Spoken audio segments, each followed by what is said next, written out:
Well, welcome everyone. Hi, my name is Jenny Whitener, and I'm with Bridge Innovate, and I'm thrilled to welcome you to today's program, Shifting the Perspective, How to Build Innovation Capacity in Teams. It's going to be exciting. We have a fantastic guest speaker today. I want to invite you, as we're getting started, to say hello, go into the chat, maybe meet each other, all of you who are joining our session today, maybe type in your name and your organization and let our guest speaker know who you are. So thanks so much for joining today. Shifting the Perspective, How to Build Innovation Capacity in Teams. This is a part, going on to our next slide, this is part of our Inspire series where we invite exciting speakers to come in and share their stories of innovation, leadership, and change. Today, we are thrilled to welcome Owen Foster as our guest speaker. Owen and I have known each other for years now, and it's exciting to have him speak with us today about Shift and about igniting innovation with teams. Owen has an extensive background in architecture and industrial design. In fact, I first met Owen when he was bringing a team to compete at the RSA in New York at the Cooper Union at the RSA Student Design Awards, and blew the teams away in terms of the work that his teams had come up with. He is currently the Director of Innovations at the University of Tennessee Honors College, so has worked with corporations across the board, from Coca-Cola to GE, been all over the world. And we are thrilled to have you here today. Oh, and before we go into our first question, tell the group a little bit about yourself. Maybe introduce yourself a bit more. All right, so again, hello everyone. Glad to be here. Owen Foster, I'm an educator. That's pretty much the best title I can ever give myself, and then also mentoring. But I teach at different levels, all the way from fourth graders to corporate leaders. And so for me, education is not just brick and mortar inside the classroom. Everything around us has a chance. And I guess the best way to describe how I teach, I leave breadcrumbs for you to find your own answers, never to find the answer that I have inside of me.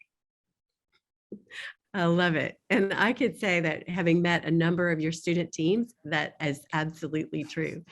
You invite us to all bring our best thinking and creativity to any challenge. So let's jump into today's program. I think the first thing I wanted to kind of ask you about is, tell us a bit more.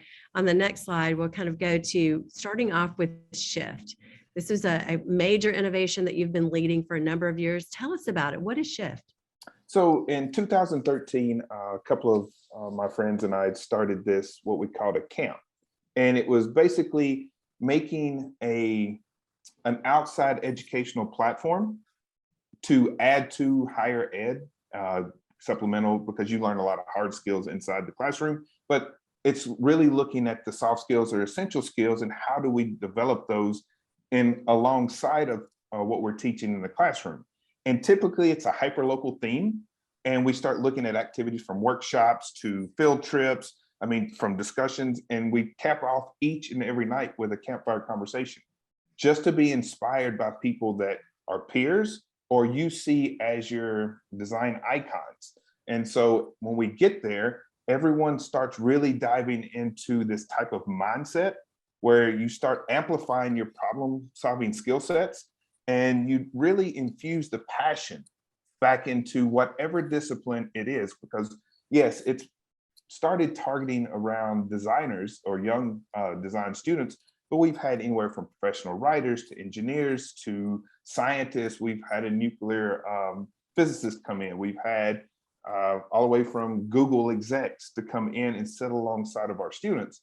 And so when we start looking at that, people go, okay, here's the formula, but it's really not about that. Really, for me, it's about the heart and soul of people, right? It's what you see in front of you. We took them outside the classroom. We put them into environments that most of them are not comfortable with. Our first 2 to 3 shift camps, most of the students had never been off pavement. It's absolutely hilarious. And so the way we look at it is everybody, when they walk out there, is on an even playing field. Everyone that comes out there should be inspired by each other and leave more energetic, revived, and a sense of self-worth. And I think that's where, when I talk about it, it's the heart and soul of someone that we put into it. And Mhm. so that's where I classify shift as an experience that challenges you to be a better you tomorrow. And Mhm. then I was starting to think about a case study. Let's see, we had one of them. This is probably the most impactful for me and some of the students. My hometown is where we usually host this on our property in Tuscumbia, Alabama, which is the hometown of Helen Keller.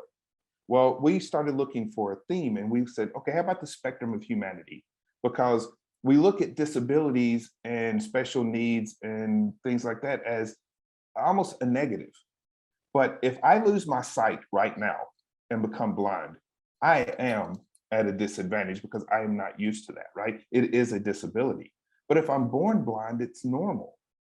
So why is it that we change and look at it differently? So the way we looked at it was, Helen Keller was amazing. For those that might not know her story, please look it up, because it was absolutely amazing what she could accomplish, being deaf, mute, and blind. But the thing about it, it took a great teacher to bring it out of her. And so what we did little projects all through the week where we took senses away, we took abilities away, and they're really funny little types of programming. But it led up to the last finale. Each team had to pull out of a hat a special need or a disability. And let's say our team picked autism. You had to build a carnival booth within 3 hours, finding whatever you could around our farm and in nature that like catered to autistic needs without excluding anyone else.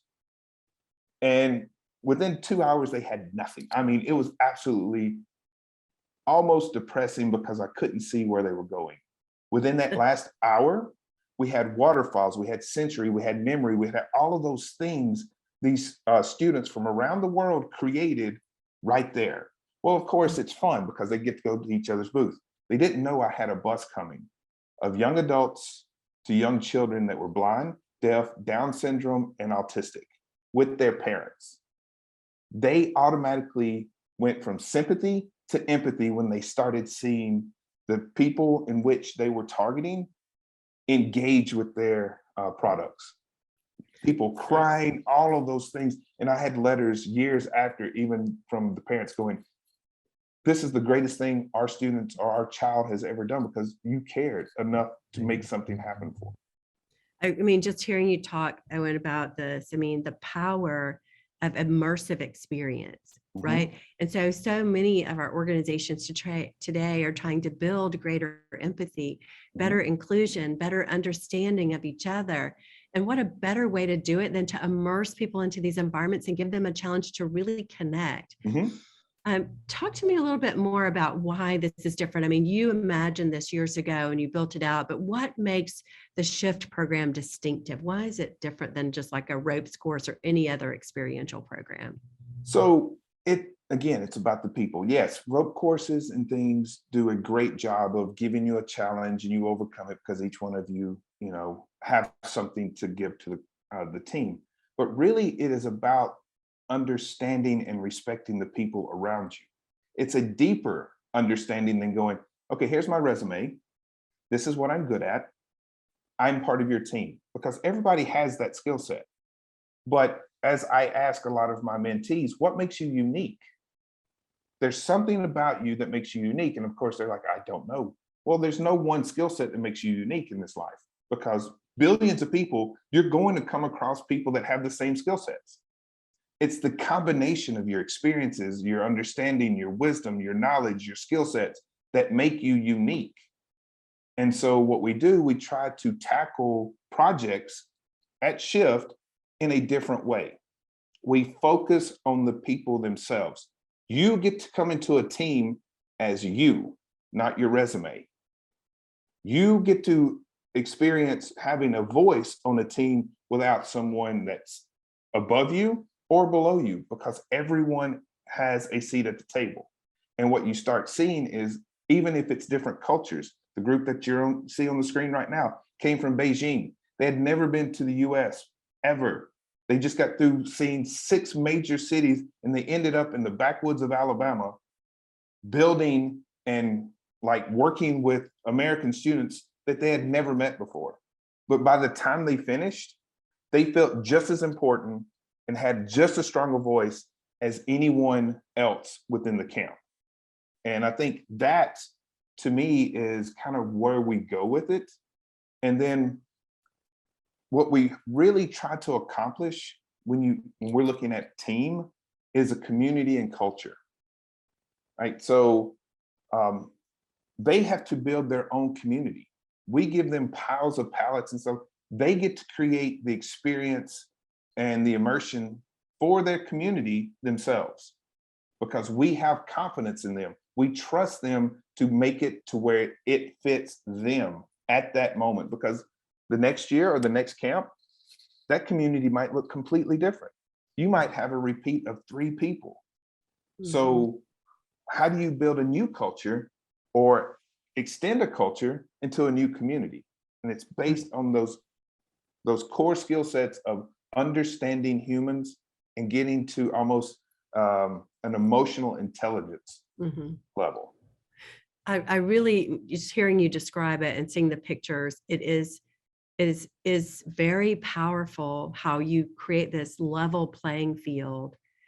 And then you fuse in this aspect of like giving people a challenge, and then them having to use their sort of raw talent to come together and tap each other's strengths, to tap each other's ideas to solve that challenge. It's very experiential. How do you get people to open up?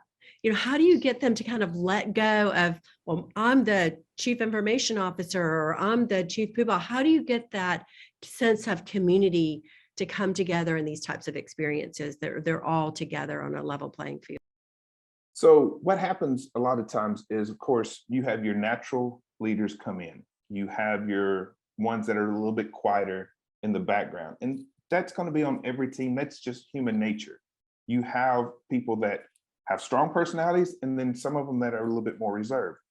But when you go into these programmings or workshops or challenges, they're so vague. And what we do, we give them just enough information that we know everyone has to speak up. We know that within it, there are certain things that, again, you see on the screen. It's like a relay. Everybody's playing their part. But what happens is they start appreciating each other. We have certain breakouts to where some of it is about them conversating, coming up with ideas, doing certain things. Some of it's just about trusting that they're going to come up with answers that we were not expecting. And I think that's where you really have to think about it from a point. If you're setting up a team or an activity or something along those lines, you have to be able to allow them to find their own voices, feel that they belong into the conversation. And that's the key for someone to be able to speak up and then be like, have ownership of it. I mean, there's not one single person that's ever come to one of our camps that felt like they did not belong. Mm-hmm. From some level, whatever, because it takes everyone at that camp, from top to bottom, vertical, like, again, it's everyone puts in the work, and you'll see us jump in doing the same things. So many organizations today, they're trying to build that sense of cohesion, that sense of connection and collaboration, and how it takes a village, right? It takes a village to win. It takes a village to grow. I remember recently we were launching a project with a client, and some people came to the project meeting not prepared, or they left the project meeting in the middle of it. I'm like, how do you run a play to win? I mean, using the sports analogy, like, how would you field a Super Bowl team if half the people showed up to the game, the players, late, or some of them left after the first quarter? How do you win? How do you prevail?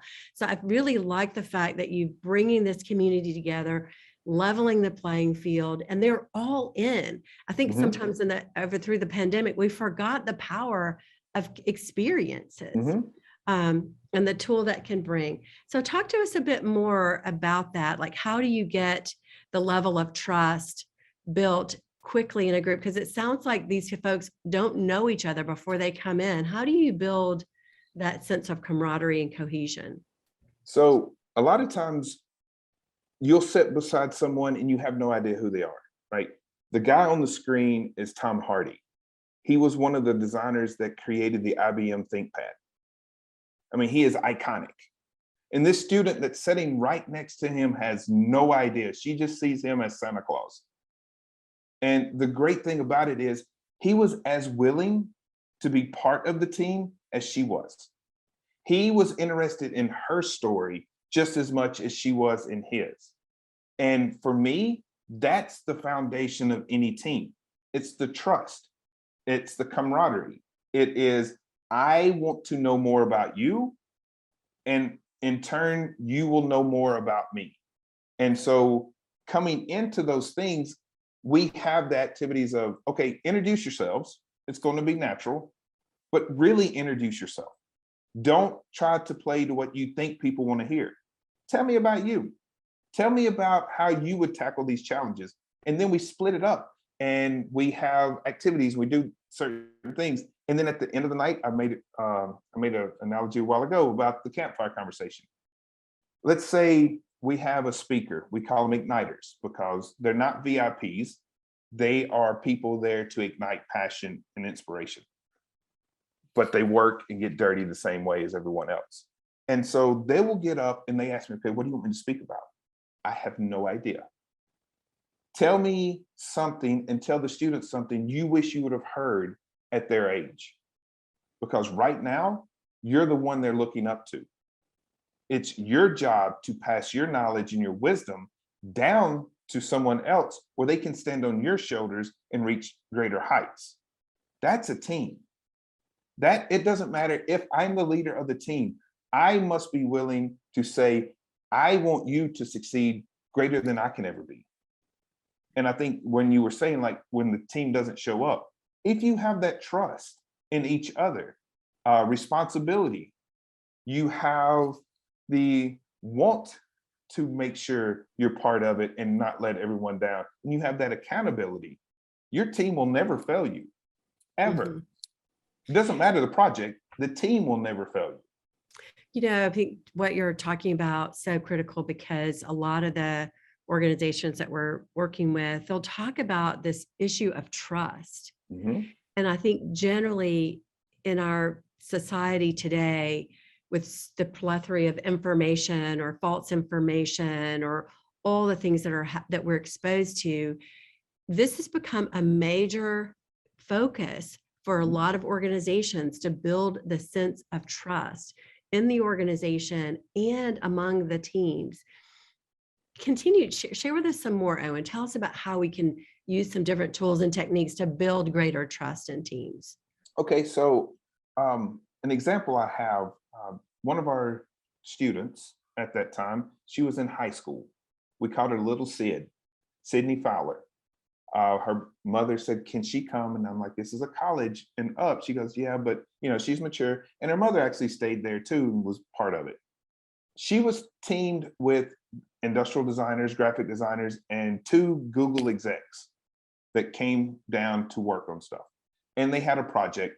And of course, the young designers and the Google execs were all sitting there talking, debating, what should we do? And she didn't have a voice yet. And so she was just over there making and doing and making and doing. And all of a sudden, the guy from Google said, stop.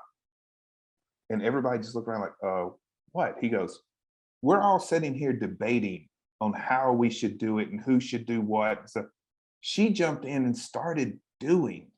She's the reason we will finish, not us over here debating. And when she heard that, her confidence skyrocketed, like, ooh, I'm part of the team? You really want me as part of the team? And he saw the value of not just sitting over here wasting time, but trusting in the people in which he had on his team. He all of a sudden went from leader to follower. And the team elevated her because she had the initiative. And she constantly came back and she went too SCAD where I was teaching at the time. Because of that, she said she wanted to be around a community and people that cared enough for her to finish up her college career. And she's off doing amazing things, but we still call her Little Sid just because we still remember her as a high school student, climbed up in a tree just to see someone. And what an amazing story of leadership, right? Where you said a leader sometimes has to stop, be observant, Mhm, and say, let's follow, right? mhm. And so the humility, the ability to pause and to take it all in and make those tough leadership calls about getting the team all aligned, I think was a great example of that new era of leadership that we look for today. So talk to us about some tools that people can use every day in terms of building these teams and things that you can, share with the audience around that. Okay, so for me, if you're looking at building a team or increasing the team or amplifying your team, whatever term you want to use, understand their core values, right? So if some of them are really good sketchers, let them lead some of the brainstorming sessions by visuals. If they're very good writers, let them have something. In other words, look at the tools that are already in the room. Don't just look at it from a formula going, we've always done it this way. No, allow your team to have ownership of how you communicate with them, not them communicating with you. And I think those are the key elements. When you start looking at that, your tools are already there. You just have to be willing to find them and listen to them. And for me, the way I look at those toolboxes, the more tools that my team brings to the table, the greater toolbox we are going to be able to discover with. And if you believe in them and you constantly communicate with them, I mean, it's a constant communication. It is not, I'm barking orders, you finish this up. Now, again, we are all in business and we know sometimes you just got to grind and crank. That I'm not saying this is all utopia, but it's got to be a positive, memorable experience that builds trust, that builds culture, and the toolboxes are already there. Use what you have. And if you see that we don't have something, bring it in. We have a virtual world now. COVID, that's probably one of the only things that was positive. The world opened up in a different way. And I think, so, yeah. yeah, I was just going to say, one of the things I love about what you're just giving us advice on is to be conscious of the talents that each person brings to the table to get the job done. I think being open to allowing that sense of creativity. So if you've got a writer, if you've got a doodler, if you've got someone who can connect people, if the person who has the voice, like just being conscious of the various talents and allowing people to use those strengths, to use those talents in positive ways to connect. I know that we're getting closer to time. Any other words of wisdom that you would share with a group in terms of building teams and exploding sort of the sense of creativity and capacity within the teams and organizations? So I've got a few things that I want to leave as the last remarks, right? So always raise the bar. Never stop raising the bar for your team, because the more that they feel that they're accomplishing, the greater they're going to be, the more they're going to want to work. Also, never be scared to go along the journey. You're not alone. If you have a team, it is all about the team going as one. You're not looking for isolated people over here, because you can't accomplish things by yourself. And then the last bit, and this is what I try to tell people all the time. If you dream and work together, you teach each other, you learn from each other, and that way you come together to create amazing things. To whatever that thing is, you can create amazing artifacts, experiences, services, whatever, as long as you teach each other and learn from each other. Teach and learn, right? Sort of that duality. Thank you so much. How amazing. I want, I want to be at Shift right now, right? So do you have an upcoming program scheduled this summer? I know a lot of times your camps are in the summer. And do you do them for corporates, not just students? Yeah, we've had them. We're looking at June, hopefully, Mhm, if mhm, everything clears up, and we're looking at Kentucky as one of our mm, spots. But yes, we've done it. I've done it from fourth graders all the way up to having corporate people mhm. come out. Now, again, some of the activities change, but at the core, it never changes. Right, right. Yeah, I could see this could be an amazing way as people are coming back from the pandemic, Hmm. wanting to get a senior executive team or a coalition together, a group of people who are committed to a cause, anything Hmm. that would, bring people together to create that common playing field, booster connection, build their creative capacity. It could be pretty amazing. Any questions that the audience has for Owen today? If you want, you can post them into the chat. We've got just another minute as we wrap up, so feel free to do that. So I'm excited about the programs you guys. I know at one time you had one here in Chattanooga at Did. Reflection Writing. No, Hmm. nothing else coming up for that? No, we're trying to rotate. We did one in Wales. That's been Oh, our furthest point, you could say, and yeah, that's where that image came from, walking in the valleys. yeah. We've done them up in Kingsport, Tennessee, Alabama, and then we're looking at West Coast and, like I said, Kentucky this year on the East Coast. Great. Well, exciting. Mhm. Well, thank you so much for today's No problem. presentation. So many of our leaders are looking for ways to bring humanity back to teams, to create this power of trust and to foster creativity. And you've got it. You've been doing it for a long time, and it's through Shift. And we're thankful to know you, Owen, and we're thankful for your leadership in many, many ways. So join us for other upcoming inspirational programs through the Bridge Inspire series.